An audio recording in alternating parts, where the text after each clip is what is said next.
All right, it's Birdy again. I have another story for you today, but I'm going to tell you a prediction. Since 2014, Russia and Ukraine have sort of been at war. And then February the 24th, 2022, Russia invaded Ukraine. So the prediction is an angel told me a couple years ago that it's supposed to end in the spring. So spring is coming up. I'm predicting that it ends this spring. But the angel didn't tell me which spring, so it might be next spring. But they told me it was going to end in the spring. So that's that. Okay. This story we're going to go to is about around the year 2009. Okay, I have this thing with purple. I like blue as a color, but I see blue and purple almost identical to me. And somehow I picked purple. So it's about a purple car. It's 2009. I'm walking in a car dealership. Not allowed to say which dealerships or whatever because that's just the way this is working. But anyway, I walk by this one car. It makes a little beeping sound. Like that little love bug thing, that movie. I think I can say that. But anyway, it wasn't a love bug thing, but it made a beep sound like that. So I looked at it and I thought it was blue, but it was purple. But I bought it anyway, and didn't know really that it was purple till I looked at the ownership. Because you buy the car, then you look at the ownership, it's purple. But let's move on a little bit. Purple has this thing that has special abilities. I don't understand it myself. But anyway, start driving the car, and I'm driving people from one destination to another, mostly the adult entertainment industry, and I'm still working in the kitchen there too. And I'm driving the massage girls. And now the angels that are around me says, it's too difficult for me to determine good and bad with everybody when I have so many people in the car. Like at one time, I think I had 7 people in a small vehicle. They were helping me make lane changes and stuff like that. You know what I mean? But I was safe. Don't worry, and I managed it. So I knew that there were so many that it's hard to determine. I have to touch people to know if they're good or bad usually. Including myself. I can be bad sometimes too. I don't like to be, but it happens.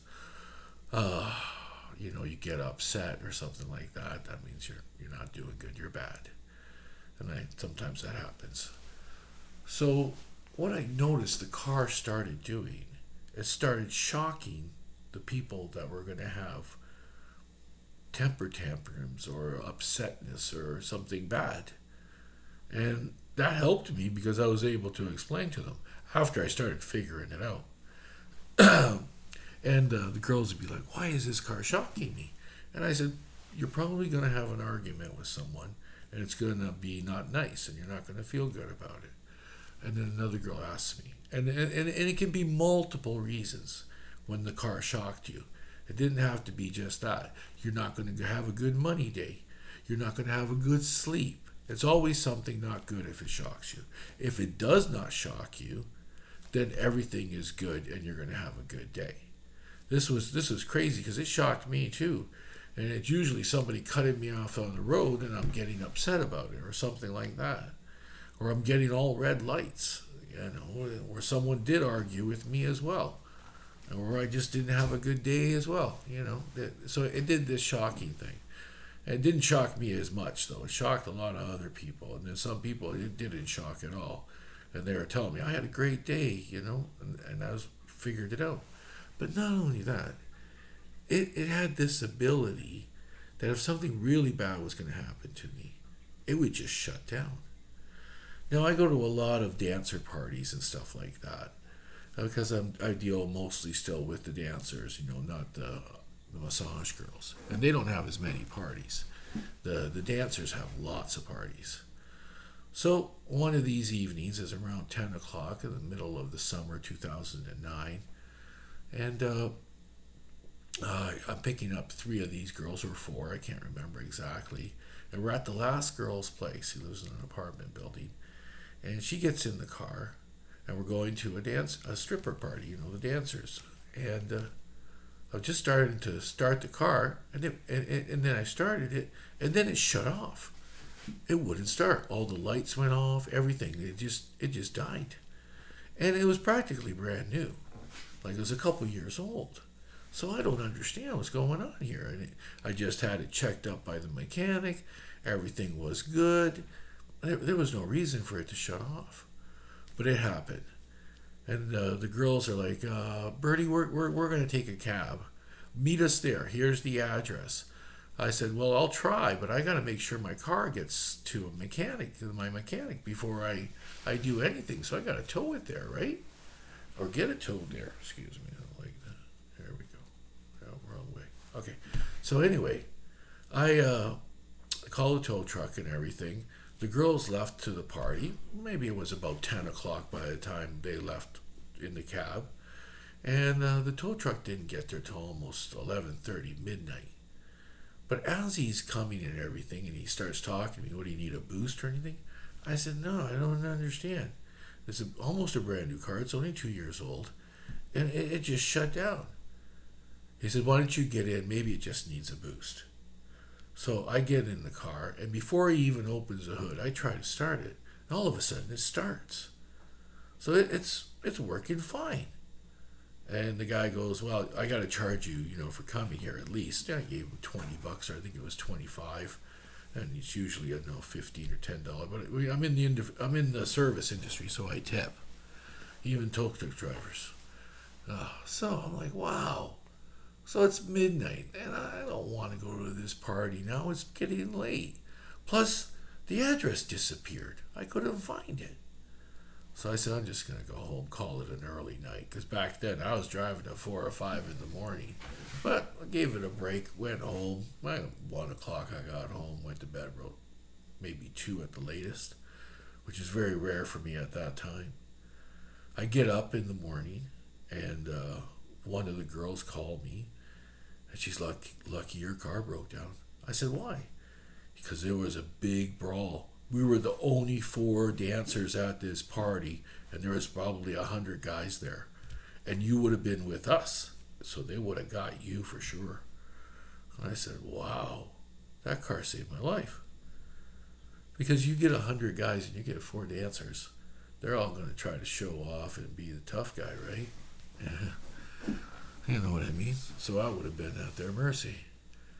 But I liked it because the car broke down. It saved me. And it never shut off again. It worked perfectly.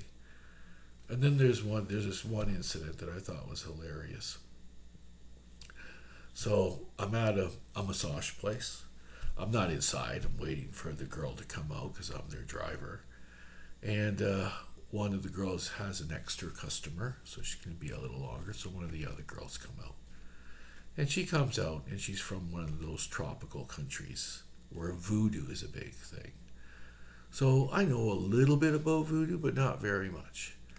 And so we get in the car, and we start talking. And she goes, I heard you're a psychic, I said, yeah. She goes, I know a lot about voodoo. I said, that's cool. She goes, can you give me a reading, and then I can tell you something about the voodoo stuff? I said, yeah, sure. Well, let's go. So I start reading her palm and doing the reading and everything. And then it started to get dark, like stuff. Well, it was midnight, and but the reading that I was doing started to get a little bit weird and dark, and I could feel it. So the car's on, and it was. I think it was getting colder outside at the time, like winter, close to winter time. So we had the heat on. And the lights were on because I need to see. I need glasses, so I had to put my glasses on to see her palm and everything. But I usually get it by just touching someone, and I don't know really what to do other than to read the palm and touch them, and then I get these messages. So in the middle of the reading, she's like, "Wow, you're pretty good." And then I said, "Yeah, but I'm getting this dark, weird feeling." She goes, "Could be my voodoo." And then all of a sudden the car shuts off completely. Dark. Like, there's no lights, no music, no heat, no nothing. And I'm holding her hand. And I can't let go of her hand until I break on the reading. It's a thing I gotta do. Or else I'll leave residue of myself, and that person will leave residue of themselves. And if they got any people that have passed away that love them, they will attack me. All my loved ones will attack her. It's a ridiculous situation. They don't really can hurt you, but they can do little damage, whisper in your ear stuff, and you know. So I told her, I said, listen, we can't unhold hands for a little while till I finish. And then I tell her, I say, listen, this reading is okay the way it is. I was able to do most of it, but I can't finish the rest because I can't see your hand anymore.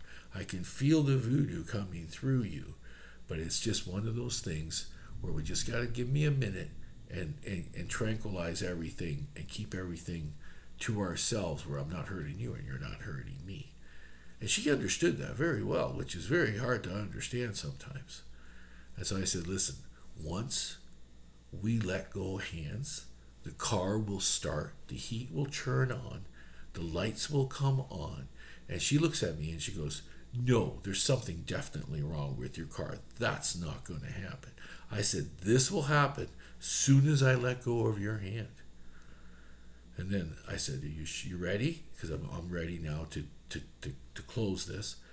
And we let go of hands. Everything starts up. Everything works. She screams like crazy.